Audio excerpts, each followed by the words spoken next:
This is St. Louis on the Air from St. Louis Public Radio. I'm Elaine Cha.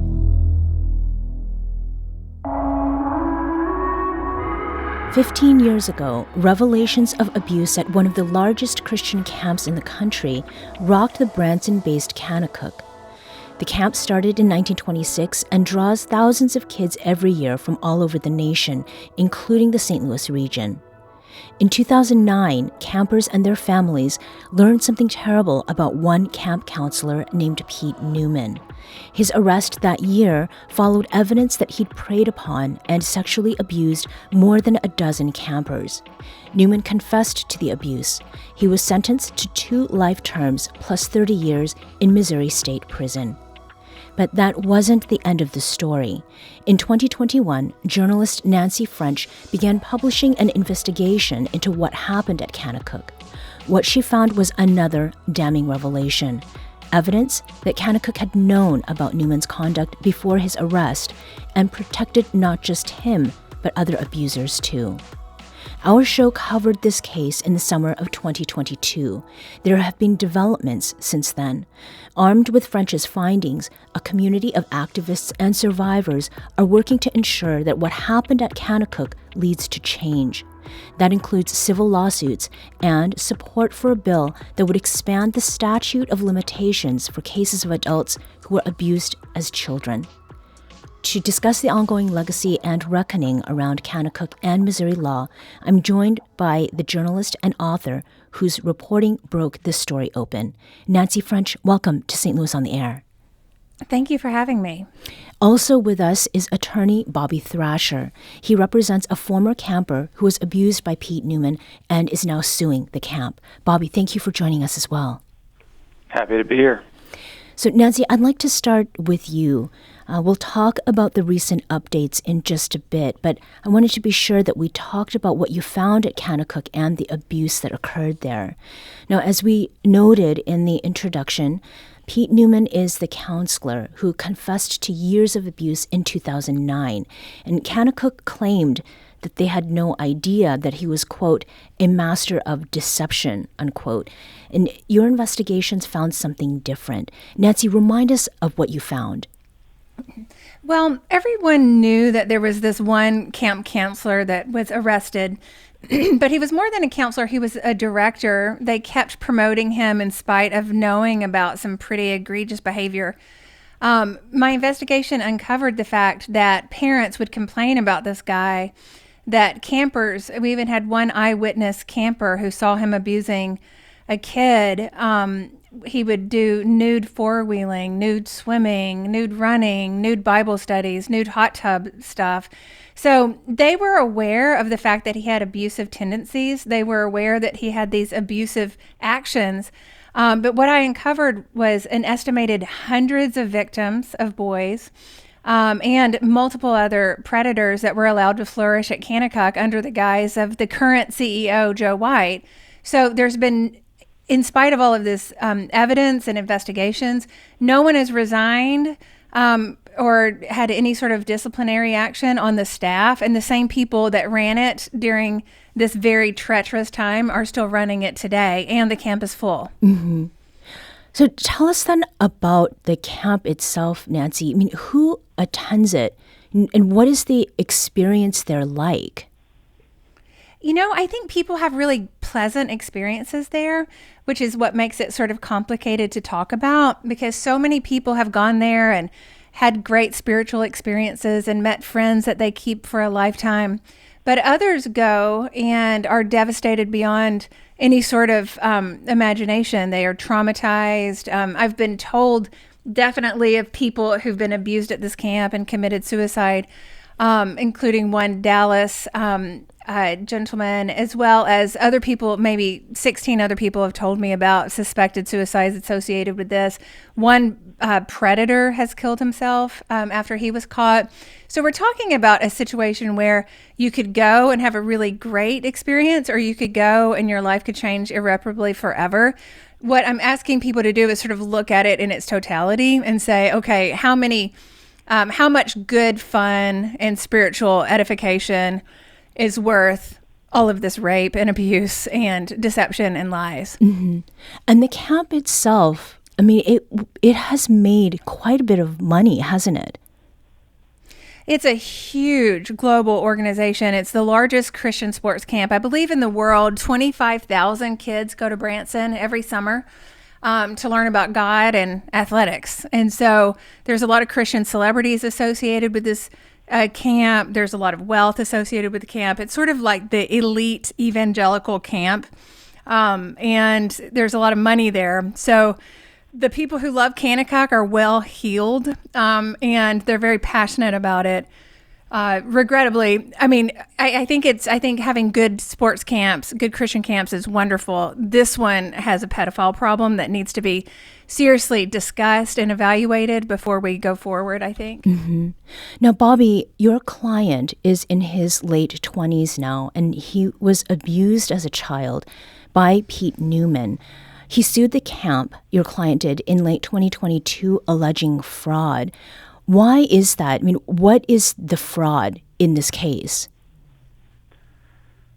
Well, the fraud is twofold in Logan Yandel's case. It's first of all, it was fraud in the concealment or the cover up of what exactly the camp knew regarding the scope and scale of Pete Newman's abuse. And then secondarily, he was also fraudulently induced into entering into a settlement agreement and ultimately an NDA with Kanakuk based on the first part of the fraud in their concealment of what they knew. Mm-hmm. And how old was your client at the time that he signed the NDA? He was a minor at the time, and his parents were involved in the case on his behalf. Right. So why has it taken so long, Bobby, for lawsuits like this to be filed? Honestly, it's because no one knew what was going on until Nancy and her team uncovered what they did. And were able to get the word out or put a spotlight on what was going on behind the scenes at Kanakuk.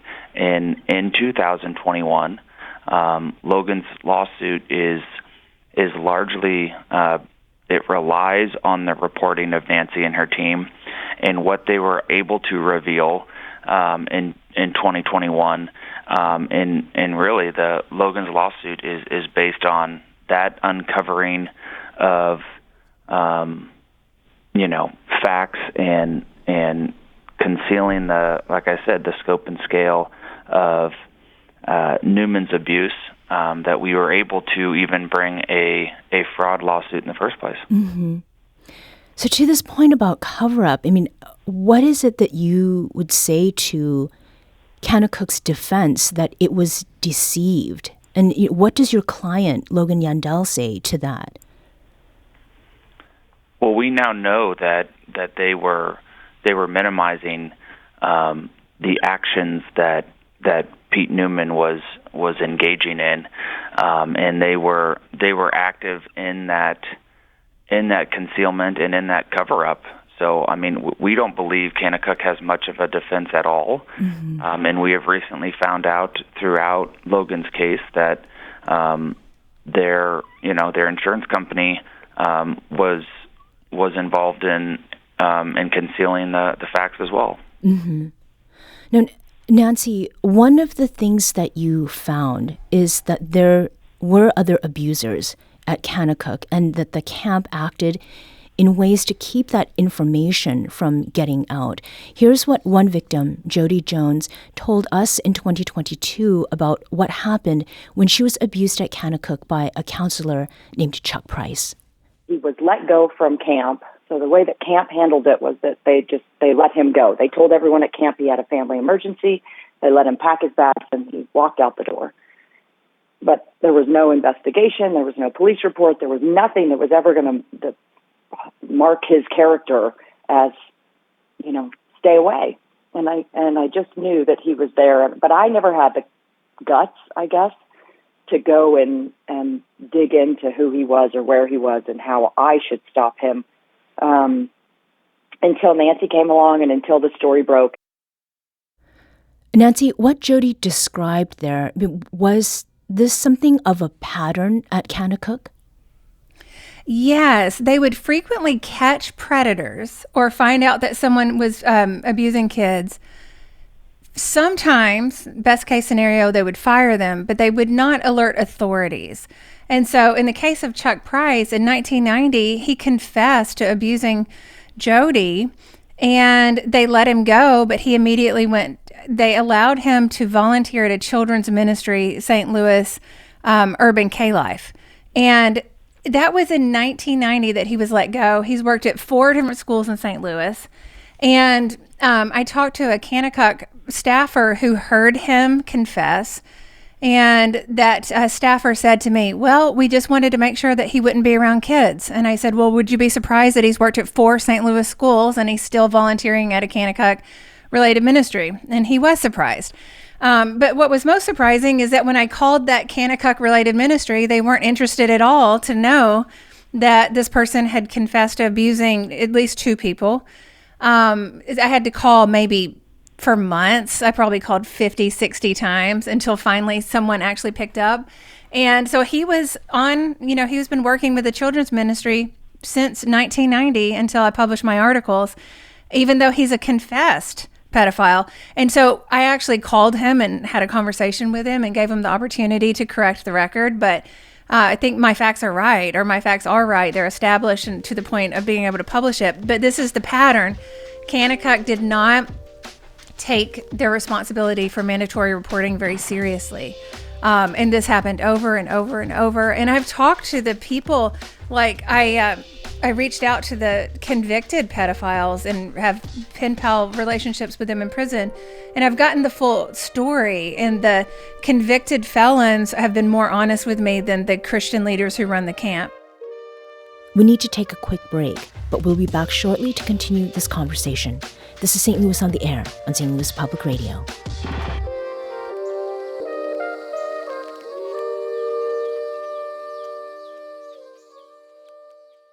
Support comes from the Missouri Forest Products Association.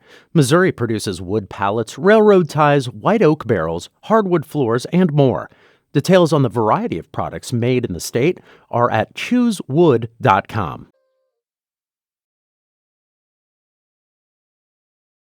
Welcome back. We're talking today about the ongoing fallout of abuse allegations at Kanakuk, a Christian camp based in Branson. I'm here with attorney Bobby Thrasher and journalist Nancy French, whose investigation of the camp uncovered multiple accounts of abuse and cover-up. Now, Nancy, it's been about 2 years since you published your investigation into abuse at Kanakuk. What is it that you have been hearing since then? I have heard a gigantic collective shrug of the shoulders from the American church. I thought that if I could prove even a fraction of what I speculated about this camp, that it would be a bombshell in the evangelical church, that they would react vociferously and with righteous indignation. Instead, people have not responded in the way that I anticipated. It's almost like evangelical Christians can believe that Catholics have a sex abuse problem, but not them. Or evangelicals can believe that Harvey Weinstein or Bill Clinton can have sexual predation problem, but not the deacon or the camp counselor. And so it's been very dispiriting, and I lament the fact that people haven't had more vociferous reaction against this. But I'm very thankful that people like Bobby and Logan and all of that, there are people who are actual attorneys who are going to try to hold people accountable. It's just really regrettable that just normal people aren't outraged at this. Mm-hmm. I mean, Nancy, why do you think that it's been a shrug, as you put it? And you'd mentioned earlier that camps, Christian camps are wonderful. I mean, is there some piece of this that you don't understand, because you're not coming at this as an attack against an opponent, but really sort of bringing to light a situation that needs to be changed? Yeah, it's weird. Every time I talk about abuse, It's almost like it codes blue, it codes liberal. So it's like there's political tribes, and it's almost like in that area of Missouri, it's very red. And so they view me with suspicion because I'm talking about abuse. Even though I've been a conservative my whole life, and so I almost have to establish my bona fides with people.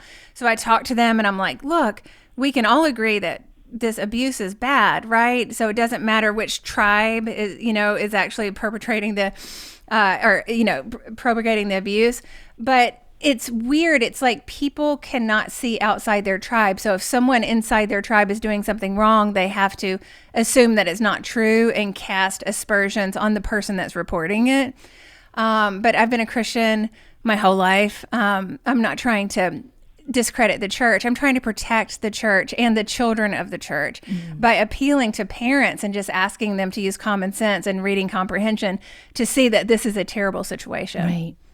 Now, let's get to the fallout of what happened at Kanakuk along the lines of what is still playing out today.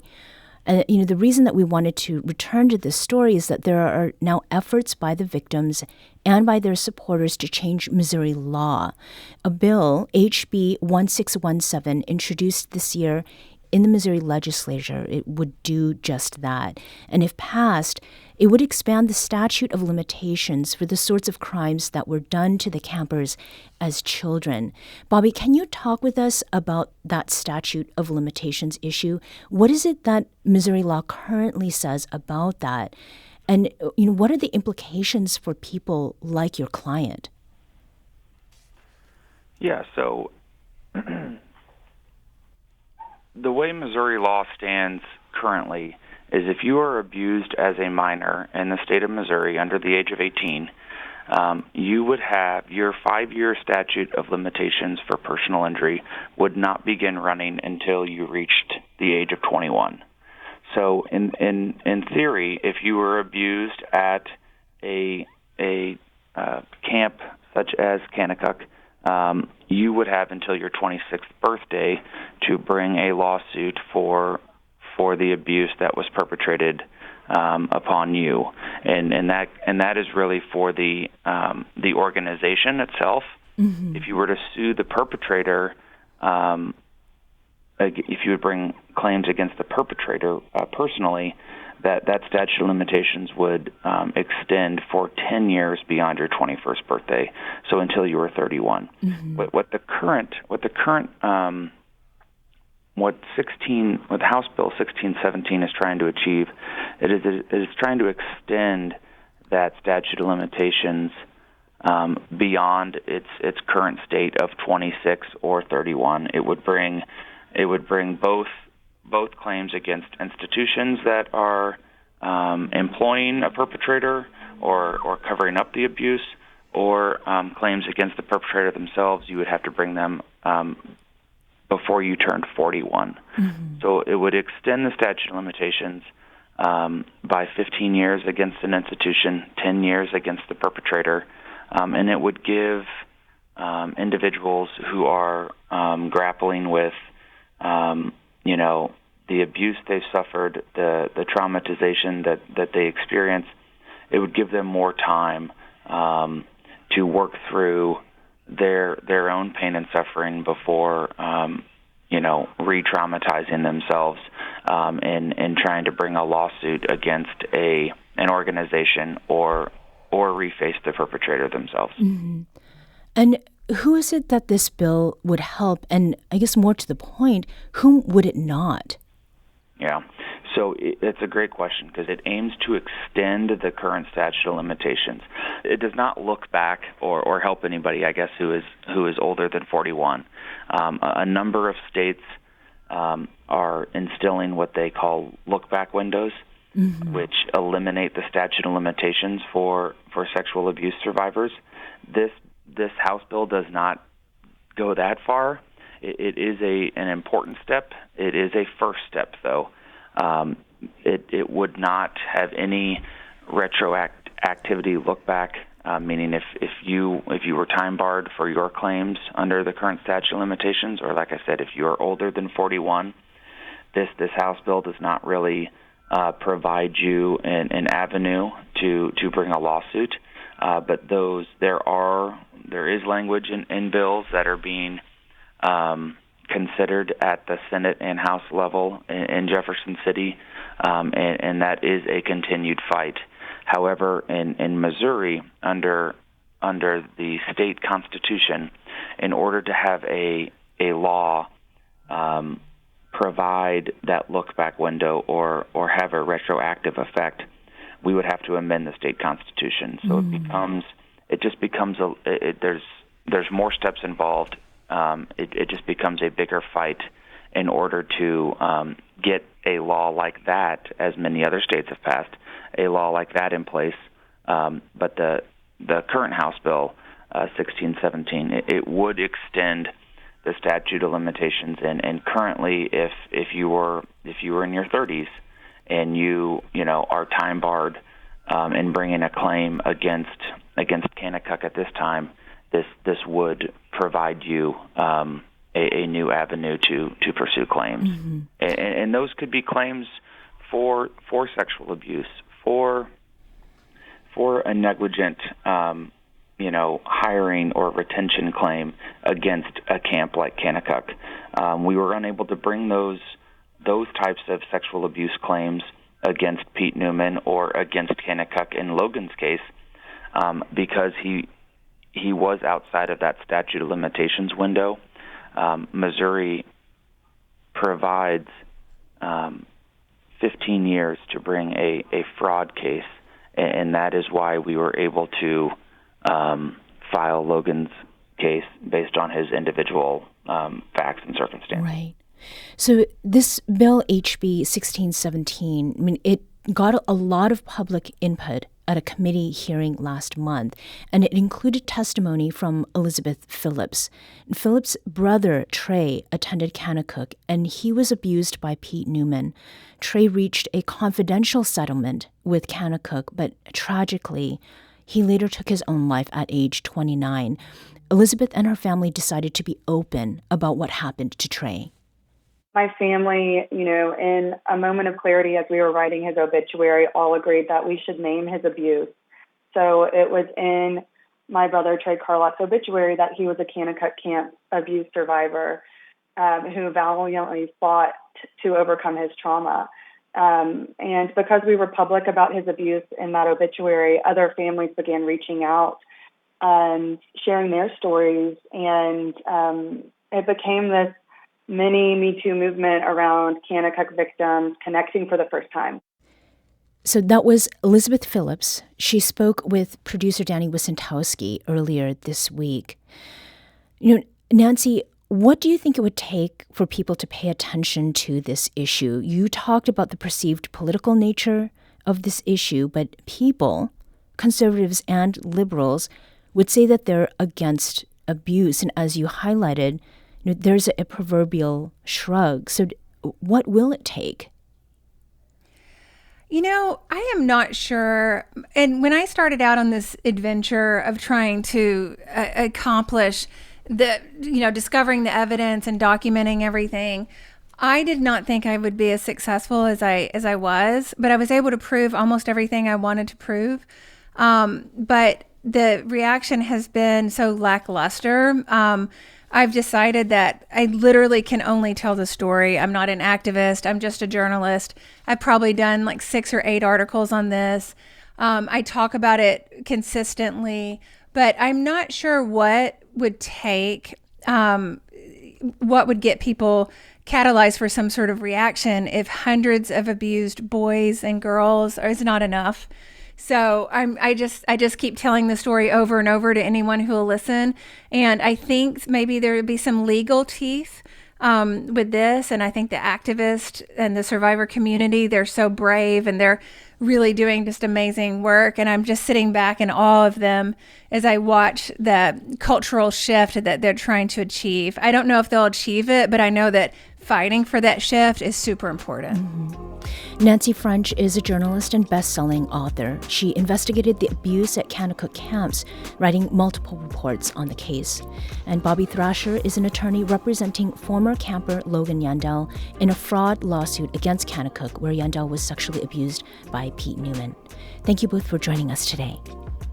Thank you so much.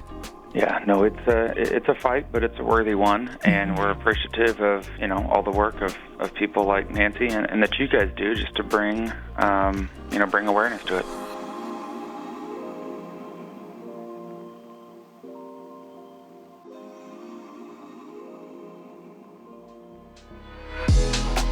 This episode was produced by Danny Wissentowski. Audio engineering and podcast design by Aaron Dorr. Our executive producer is Alex Hoyer. St. Louis on the Air is a production of St. Louis Public Radio.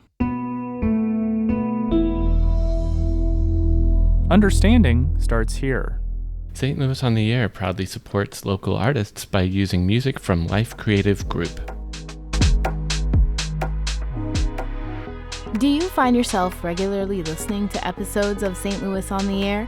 Suggest us to a friend you think might enjoy our conversations, and leave us a review and rating on Apple Podcasts on the App Store. It's the simplest way to help people discover our show. Thank you. St. Louis Public Radio is a member-supported service of the University of Missouri St. Louis.